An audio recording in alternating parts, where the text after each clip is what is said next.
Welcome back to another episode of Specialty.Run podcast, your place for navigating the trends, tools, and moments shaping the future of run specialty. I'm your host, Derek Wilkie, and I'm joined by the illustrious Rob Anderson. How you doing, Rob? Howdy, howdy. I am doing well. It does not feel like Thanksgiving season to me yet. Well, we're here. We are. Thanksgiving. What man? One is it actually 1 week? It's less than a It's week. Six yeah, days. yeah, yeah. Black Friday is 6 days away or 7 days away. Good grief! See, I can't even do math anymore. It's perfect. See, it's Yeah. it's fine. It's the holidays, but I mean, honestly, whether it's magic or madness, I think that's kind of what we're here to talk about today. And I think the viewers at home, for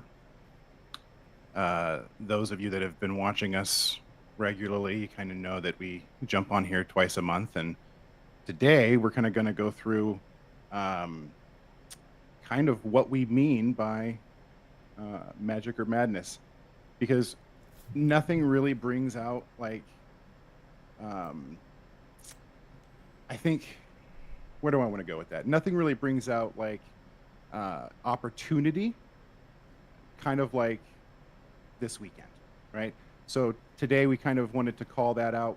We wanted to have the conversation, if you will, about how we can capitalize on this weekend and capture the holiday runner before they vanish. Um, so one of the things about Thanksgiving that a lot of times I think that we don't think about are the turkey trots. And I don't think that we think about them the way that we should, because they're not just runs. It's not like, just an event and then it's done. Technically, when you look at the statistics, they're the biggest flood of potential new customers most run specialty stores will see all year long. I had no And idea that this was the thing, by the way. me neither. As I was researching all of this, I was kind of very surprised, which is why I think that this was the perfect episode to have before Thanksgiving. Because most retailers don't even realize that they're just like kind of walking right past, in my opinion, one of the biggest opportunities of the end of the year. It really is an opportunity to kind of like really solidify your customer loyalty and collect new customer base for 2026. And it really does, I think, in my opinion, based off of the research that I've done, it really does set you up for the first few months of success of the new year. And so today we're going to be digging into kind of how to capture the holiday runner before they vanish. I like to say it like that because um, it's a great way to kind of think about it. We're going to talk about how to make the right first impression. We're going to talk about how to prep your store and your site, how to turn Thanksgiving weekend really into a loyalty engine, if you will, and then how to make sure that you're not losing the customer who technically should be with you for the rest of the year, of all of next year, rather. So, Rob, I think we should start with what the holiday runners actually are and kind of break down what our customer bases look like in these scenarios for this weekend. And then we Yeah. can kind of dig into that.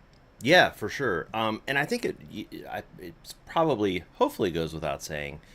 And I mentioned this a little bit in the description of the video, but I would imagine as a store owner sitting here listening to the two of us, at least I would be like, who the hell are these guys to tell me what my store is going to, what I should be doing in my store on Thanksgiving week? And I think that's a completely legitimate charge and question.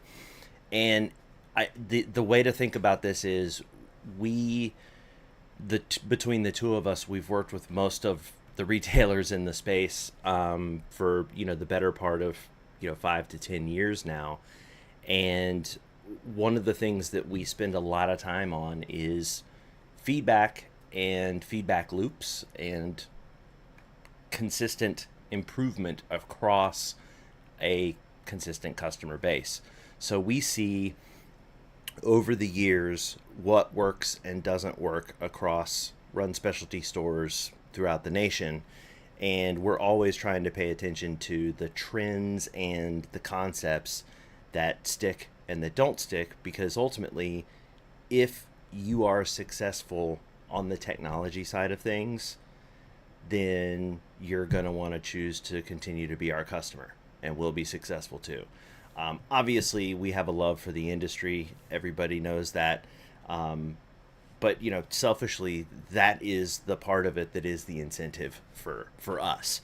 And so where we came up with this is we have so many different stores with so many different strategies around the Thanksgiving week, and we have such a dynamic industry that has changed a whole lot especially since 2023, when it comes to what is the value to the customer, especially the younger customer, and how do you present that value in a way that younger customer is able to engage, etc. Yeah.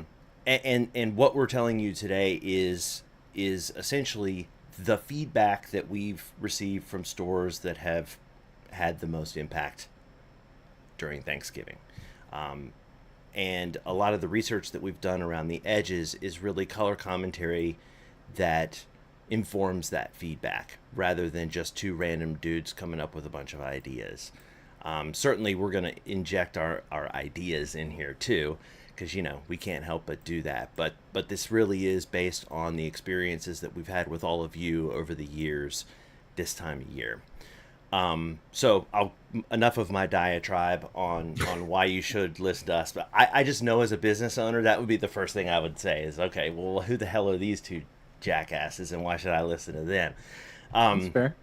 Nonetheless, when we think about shoppers during the holiday season, it is a very expanded dynamic, and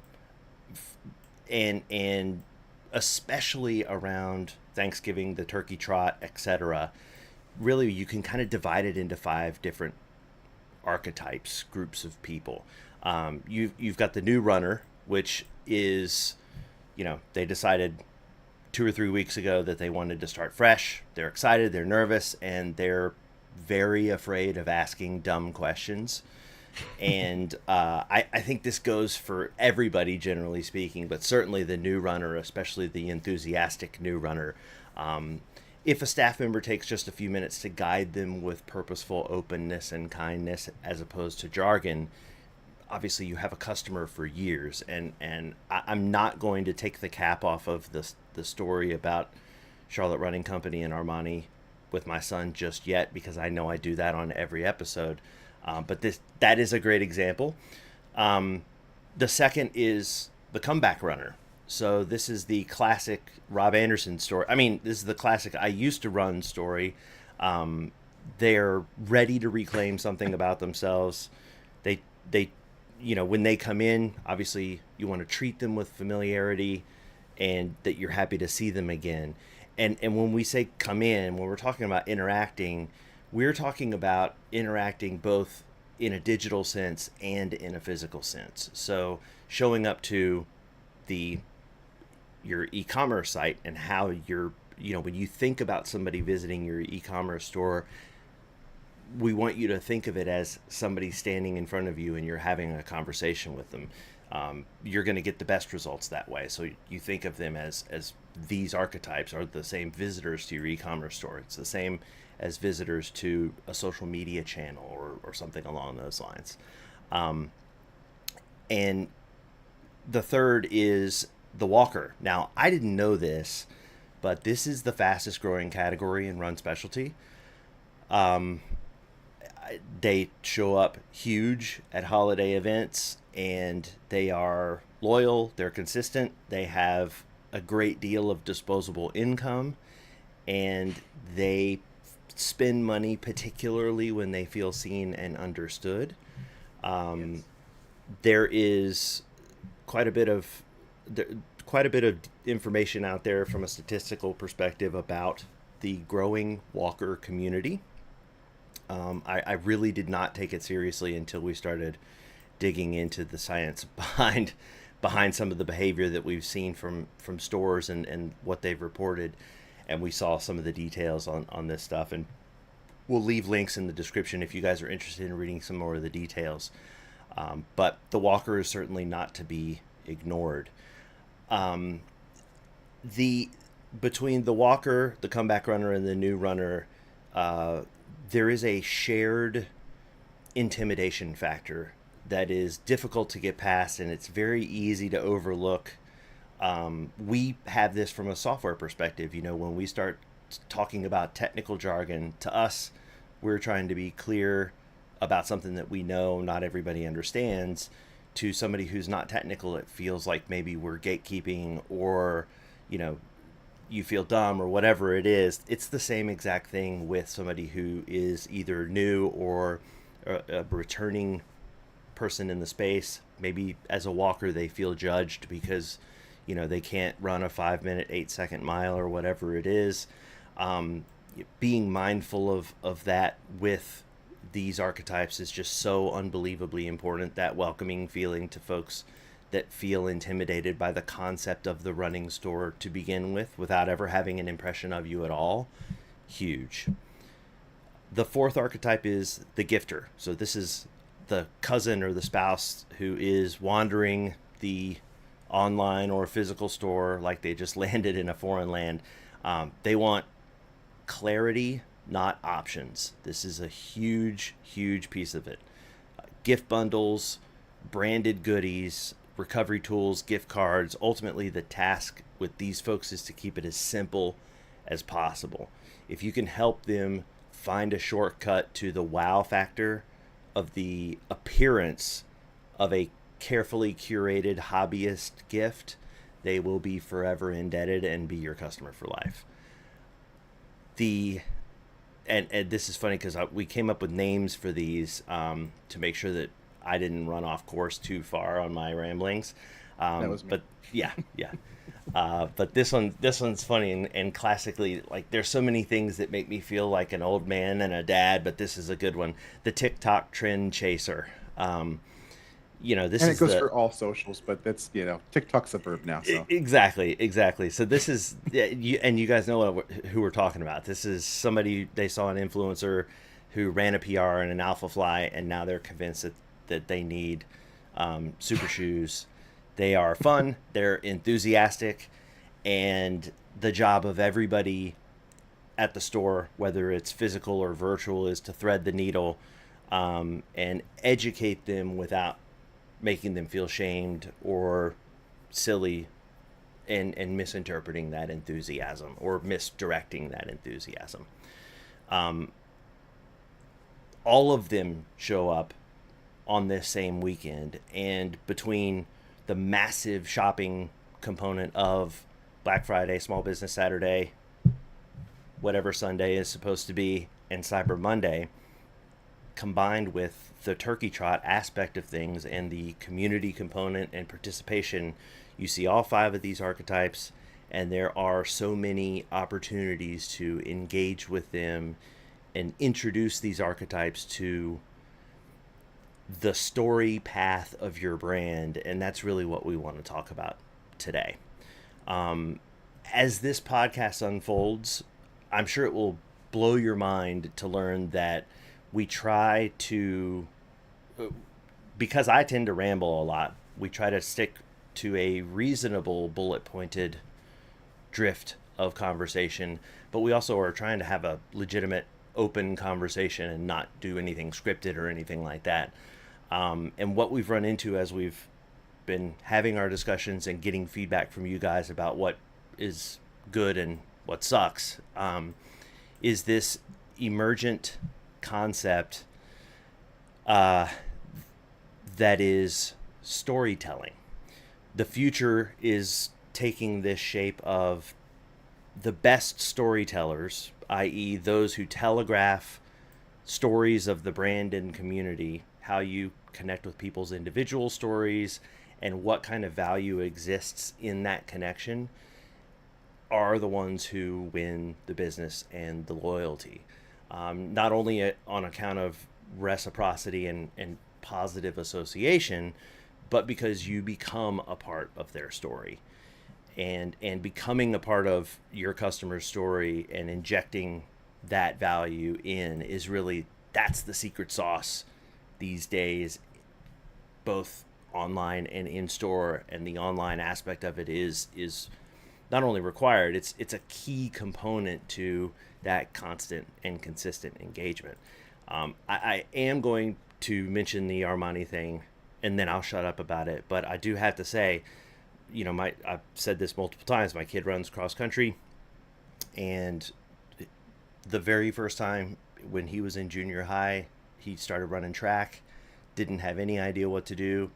Showed up at Charlotte Running Company, sat down with a guy named Armani, who helped him out. They had a great connection. Armani gave him the classic white glove treatment, and it was a phenomenal situation. Will found him on, Will found him on Strava, and has been following him, and basically goes to Armani at Charlotte Running Company for everything run related, and he has been running. He's a junior now, and he's been running ever since he was in 7th grade, as and all of his decisions, big or small, are directed by his association to the Charlotte Running Company brand, specifically Armani the guy.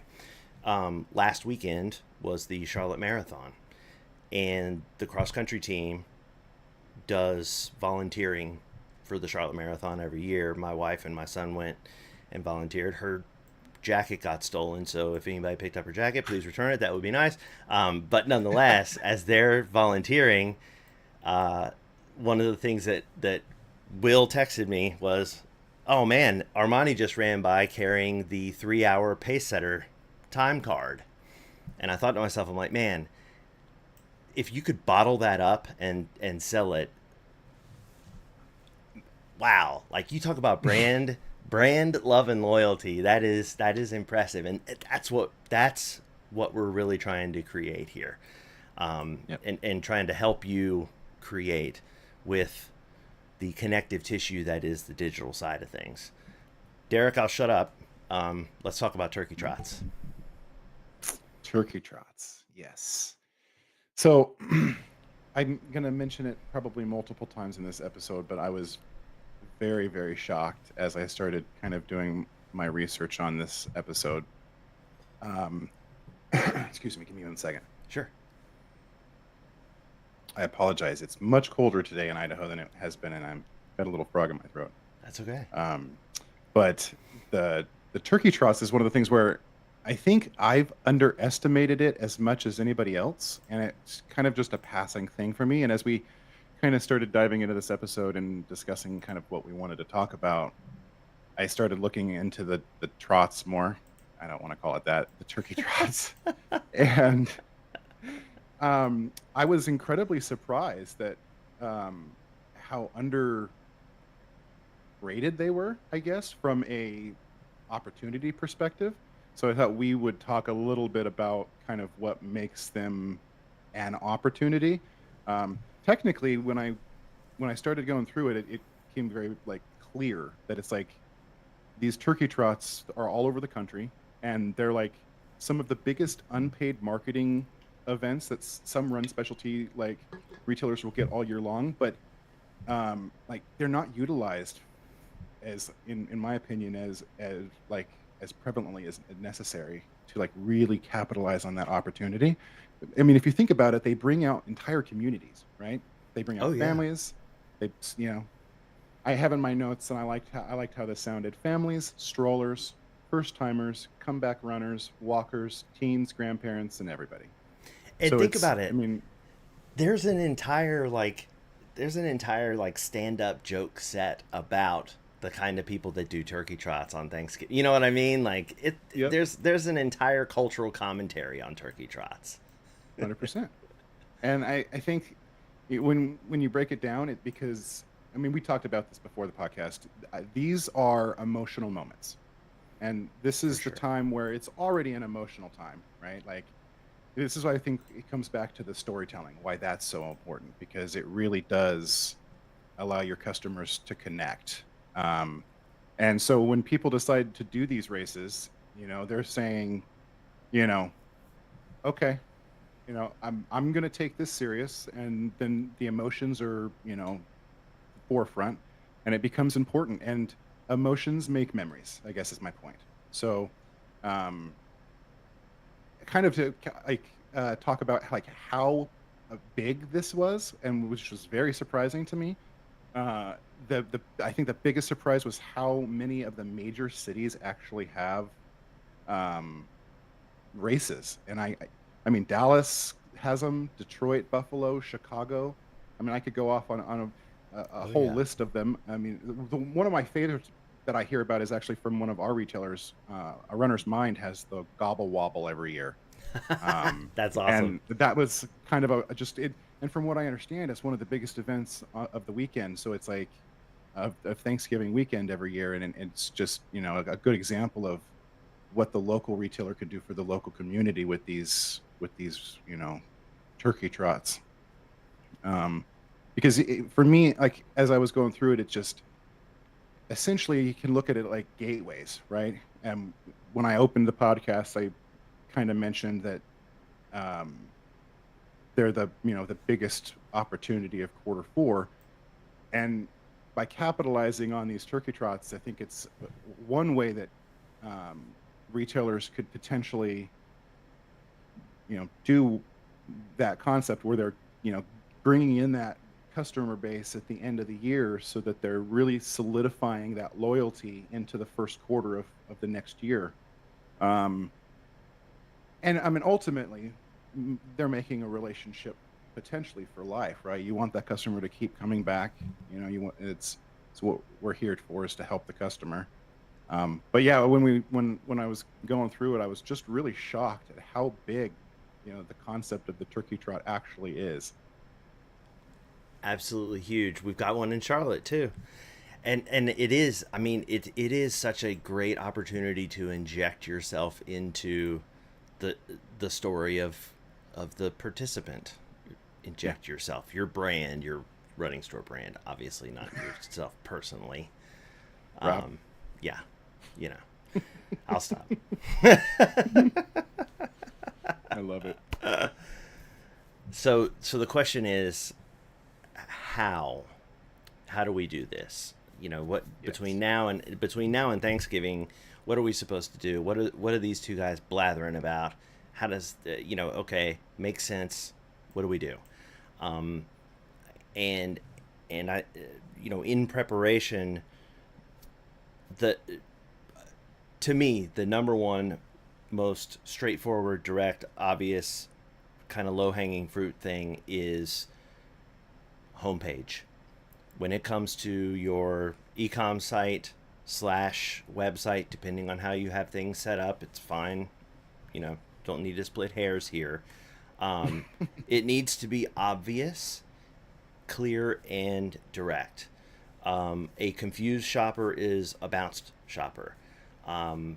Especially during the holidays, you got to keep in mind that a lot of these, of the 5 archetypes, not all of them are going to be shopping as actively in this space at other times a year as they are now.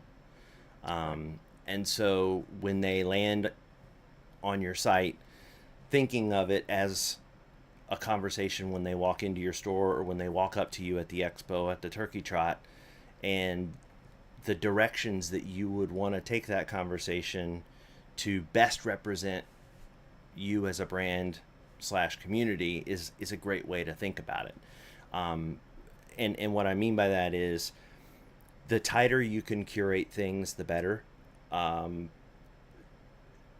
Choice is actually something that tends to stop people in their tracks. Um, the more tightly curated the offerings, especially this time of year, the higher conversion rates people tend to have. It is an absolute 100% correlation. If you've got, you know, staff picks for various archetypes, like if you've got the track star staff picks or the new runner staff picks, couch to 5K, whatever you want to call it, depending on the demographics that you work with. Um, if you can point that person to a specific micro story and group of products that are connected to that micro story, the likelihood that a shopper is going to go in that direction and make a purchase from that space is very, very high. Where if you give them a whole bunch of products to sort through, and they have to search for random stuff and make a purchase based on, say, sales or discounts or something along those lines, the story aspect of it is lost, and it's less likely that there's going to be that kind of connection. When you think about things, I mean, honestly, you really could label your sections like the runner archetypes. I've mentioned this in the past. One of the top sellers at every store, nearly every store, is branded anything. Hats like this one, shirts, stickers, bottles, you name it. Stuff with the store name on it is always very popular, especially when it comes to being given as gifts, making that stuff really easy to get to. When you are offering, obviously, gift cards, bonus gift cards, forcing that repeat purchase. Again, if you think of it as a matrix of squares, each square being a conversation, the visitor to your site has a choice of which conversation best fits their story. If clicking into that conversation takes them to here are 3 of the best gifts for your specific situation, pick one of these 3, they're going to make a choice. If you say, here's everything we have at the store, it's 20% off, of course they're motivated to shop with you because of the discount, but there's less of a direct correlation, and there isn't that story connection either, if that makes sense.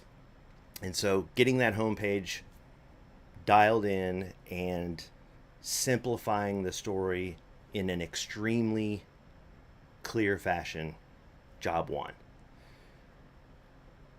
The shoppers across all of these demographics really are looking more for guidance, and certainly everybody wants a great deal.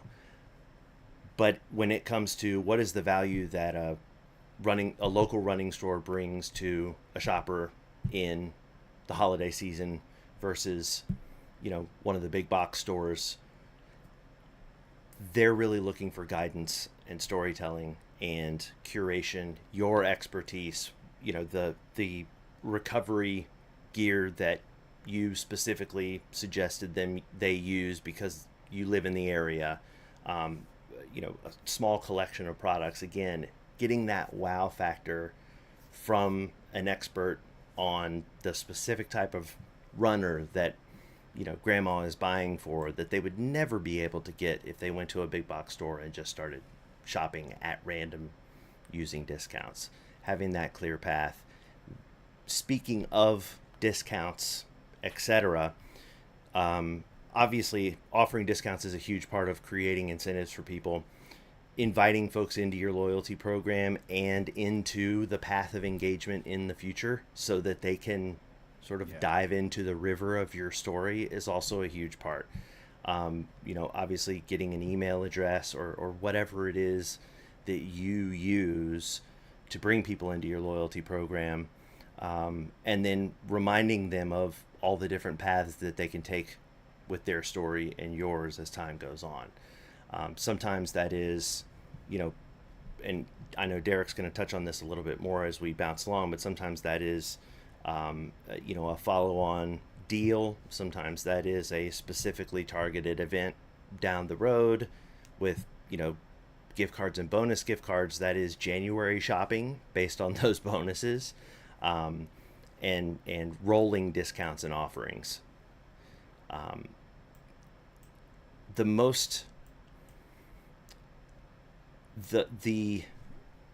in combination with too much choice is a deterrent.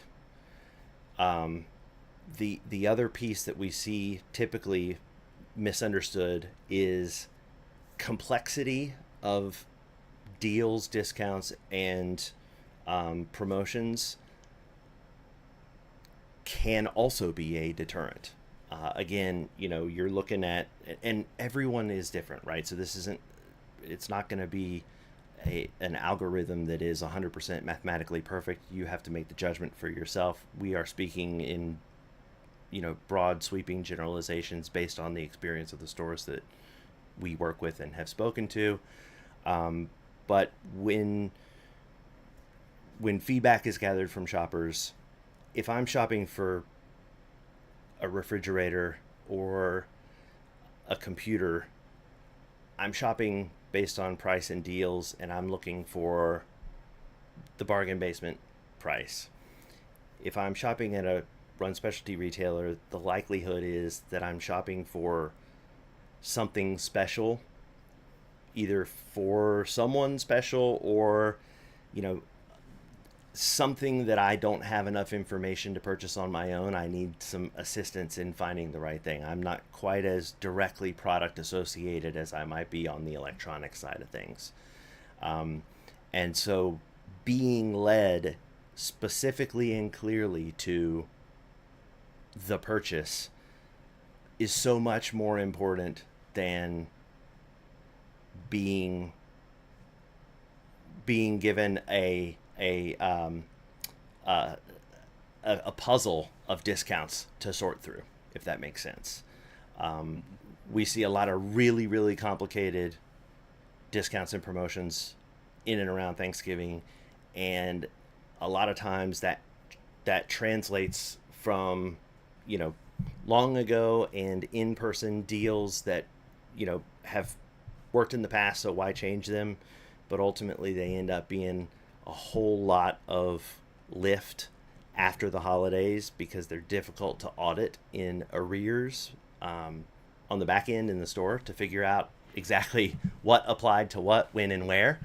And that's not just e-commerce. That is, for in-store purchases and everywhere else. So the warning to throw out there really is, when you're thinking about, what is it that is valuable, man, that story and that guided purchase and the discount may be second. And I know that's sacrilege to a lot of folks, but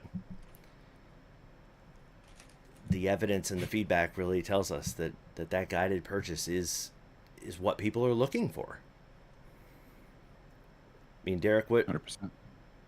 what are your thoughts, when we think about, in preparation and then translating to what we do on Thanksgiving weekend?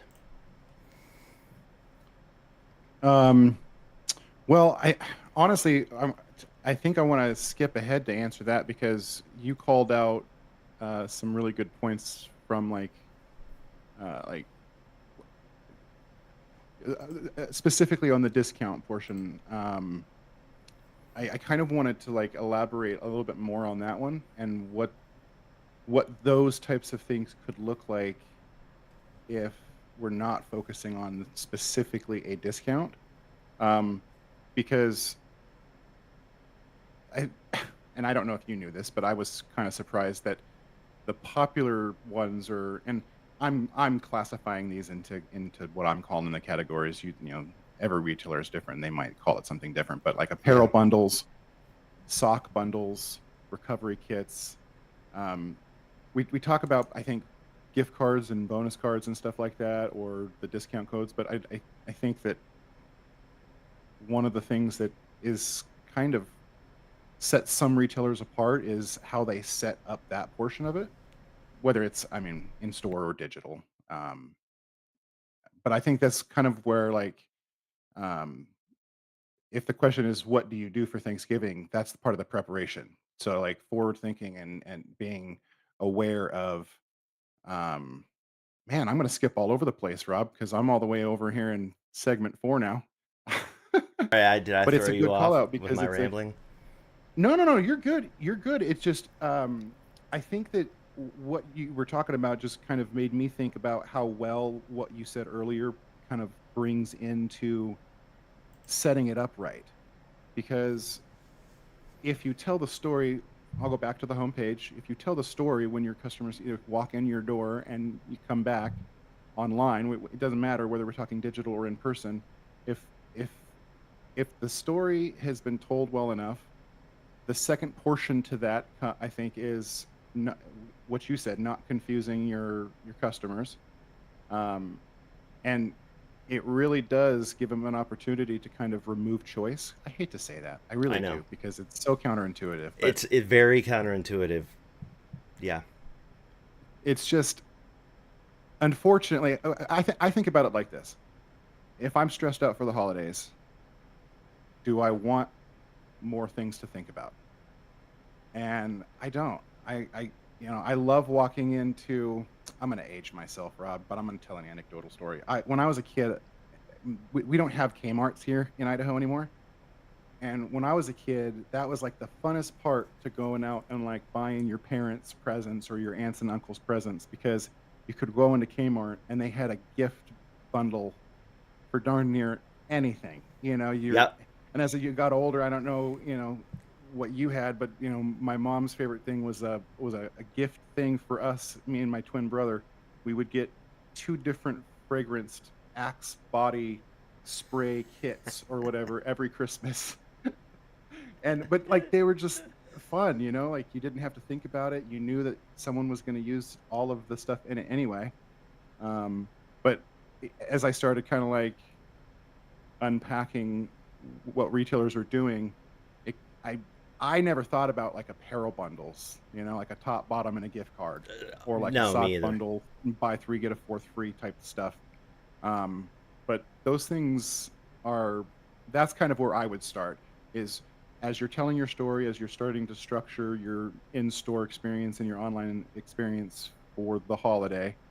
Um, that's where I would start, is thinking about what those types of things are going to look like, and how you can like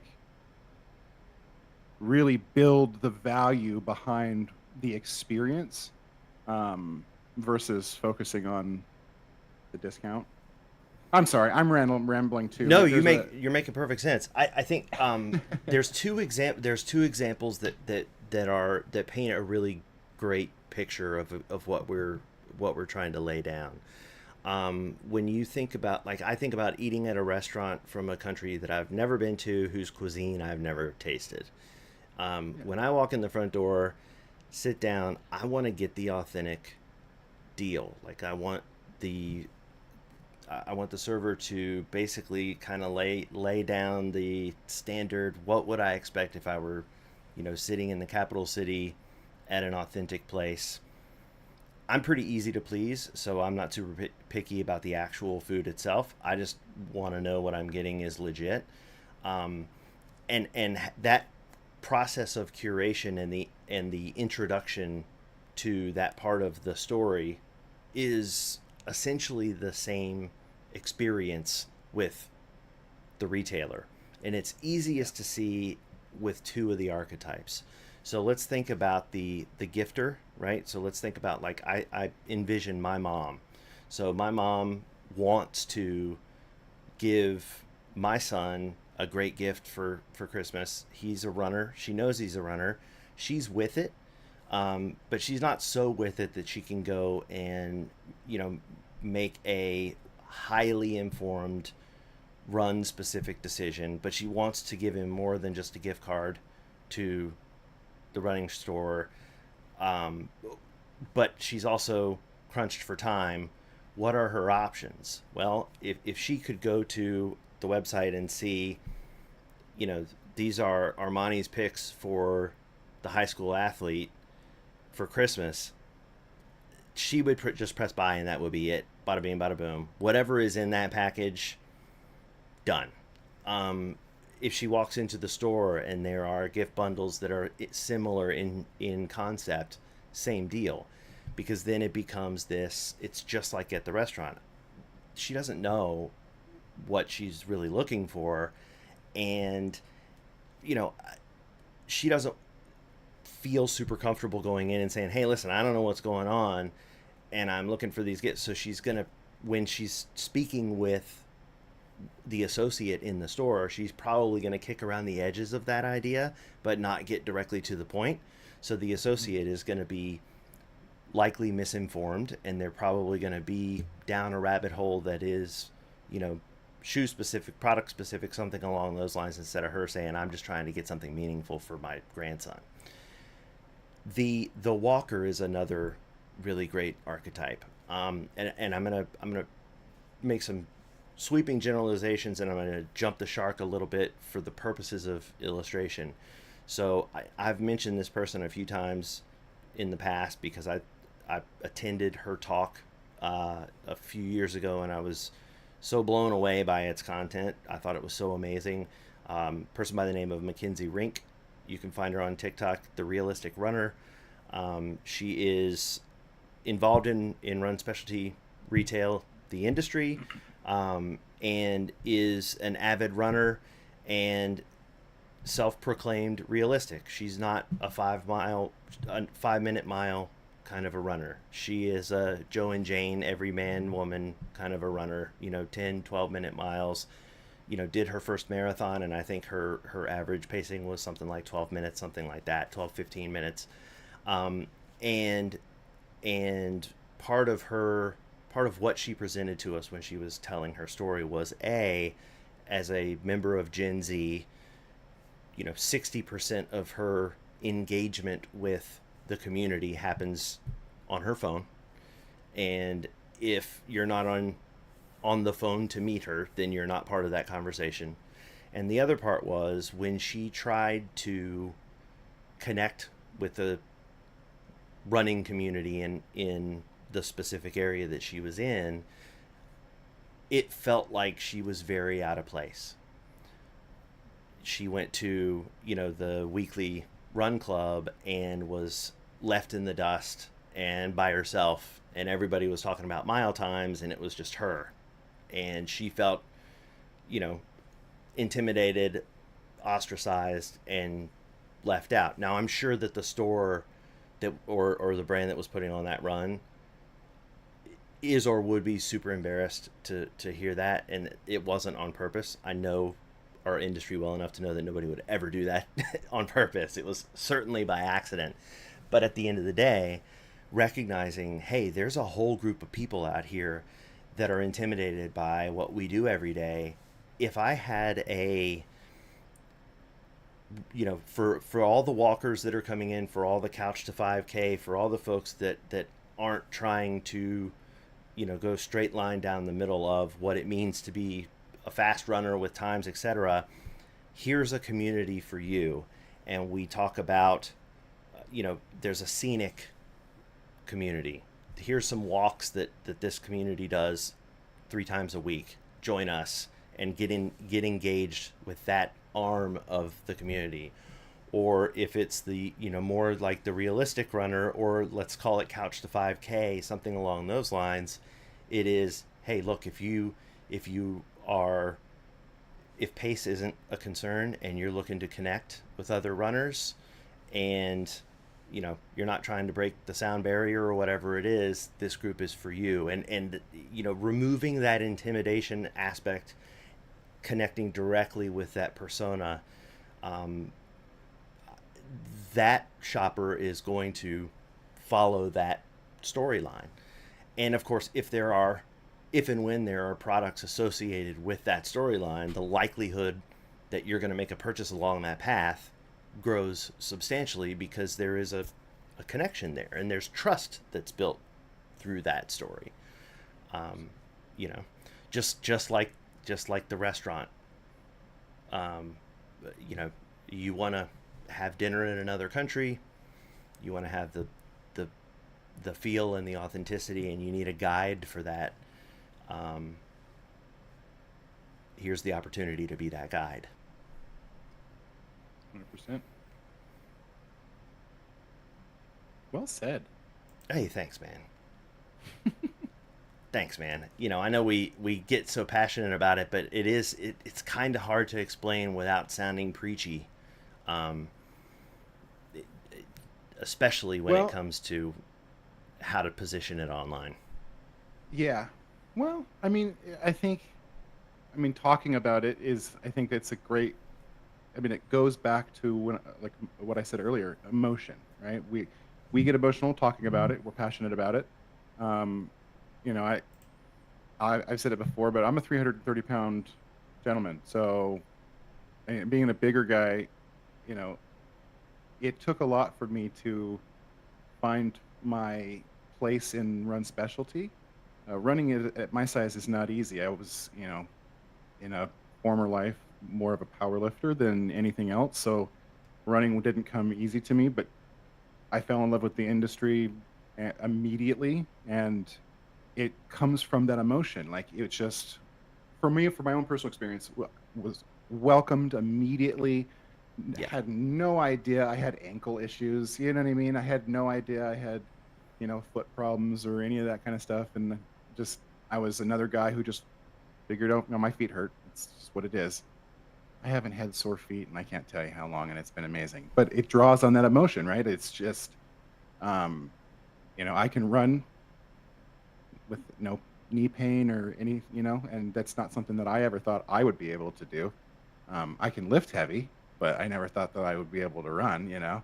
Um, but that's kind of I think my biggest point today is, we talk about story, and when you think about it, what's the point, right? Like the point is something. And for me, in my opinion, and it's just my opinion, but I think it really does come down to what emotion are you instilling in that experience. You can call it transaction or whatever you want to call it, but I think experience is really, really important here. And um, I think that the whole Thanksgiving Day weekend is just a really great opportunity to kind of um, articulate to your customer or your potential customers why that, why you deserve their trust. I guess is a Definitely. great way to say it, right? It's not about, you know, the biggest deals and and all that and don't get me wrong, we talked about it. I mean, that stuff matters, but it really is about presence and what you bring to that experience with the customer. Because I don't know about you, but when I think about customers, I want customers for life. Um, I mean, Definitely. and that's one of the reasons I love Run Specialty so much is that our customers are loyal. And if we can capitalize on that emotion portion of it, and we can just remind them why they trust us, it pays in spades. Absolutely. Absolutely. And extending the invitation and making that ramp as simple as possible. That's right. Yeah. I totally agree. I totally agree. Um, we are. I know we're bumping up against the edge of the hour. We do have, what happens next, right? So we've kind of mentioned at the edge uh, of our discussions the sort of follow-on engagement. When January comes around, um, how do stores continue that conversation with these archetypes in meaningful ways so that they feel welcomed into the community, so that they continue to participate and so on? Yeah. I mean, for me, I think if you're thinking about, this is why I brought up the turkey trots, because if you're thinking about community and you're thinking about, okay, I've done everything that I need to do. I've set up my store, we've set up our website, we've, promoted the holiday, we've done all the things that we need to do from that perspective. I think the next perspective really is engaging with the customer.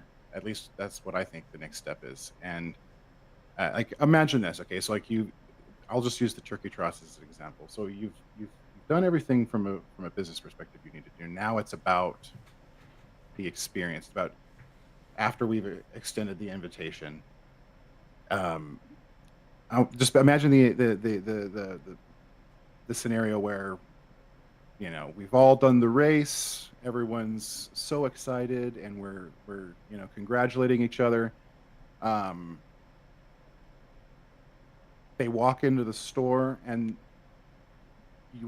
just a random guy that you've never interacted with this employee before, and he walks up and he asks you how your race was.